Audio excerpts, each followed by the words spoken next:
We take a look at boat number 9, and of course that's Yusuf Rubayan, and he's coming around very slowly, and we're waiting to see what happens to this likable driver from Kuwait. And this could be a surprise this weekend, because in Abu Dhabi last weekend he seemed to be struggling, and he told me it was basically down to the engine. They've got a highly tuned engine here for this final shot this weekend in Sharjah, and this morning he was running very, very strong out there, and this is a guy that, fingers crossed, could get into the top 6. Yusuf Rubayan in his 12th career start. He has one podium that he picked up 2 races ago in Doha.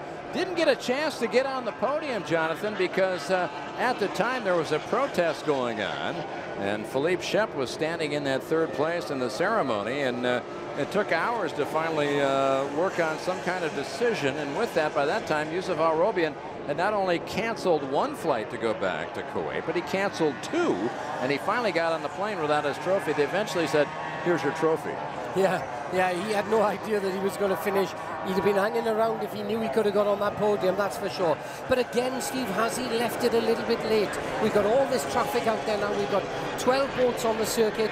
Rubayan there, he should have been out there right at the very beginning, like the 2 boats from Qatar. You know, that's where experience and your crew chief and everything comes into play. He gets them on the pontoon early, he gets them out there early so that they can get a clear lap and post a good time. As we look at the driver from Kuwait, just a quick update.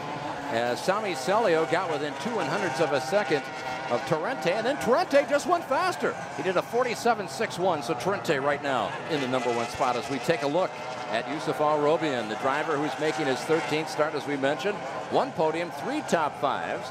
And for him, last year started 11th, finished in 13th. He dropped out of the race, didn't finish it. Yeah, you could see now on that last turn there, before coming around the right-hander, very rough on the far end of the circuit, and the boat diving one way, diving the next. And the problem with that, Steve, is it scrubs a lot of speed off the boat, and obviously then that reflects on his overall time. Interesting now, he's coming down into the last turn, boy, down the long 500-meter start-finish line. He's in the 10th position at the moment. What's he done? Just went to the 8th spot. Not bad, not bad. Where's he? 3.13 off pole position. I mean, that really is a country mile.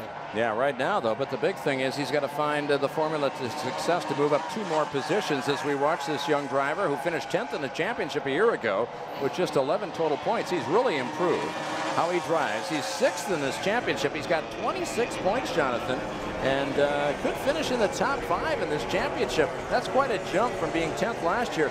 He and Sean Torrente actually tied last year for 10th place each, and Torrente continues to sit up in that #1 spot. Oh my, Alex Perella just jumped up to the #2 spot past Sami Celio, who's within 6/100ths of a second. As we watch Yusuf Rubayan as he continues his struggle to get to the top 6, he just dropped down 2 places, Jonathan. He's down to 10th. Yeah, so at the moment we've got Torrente leading Carella, Sami Celio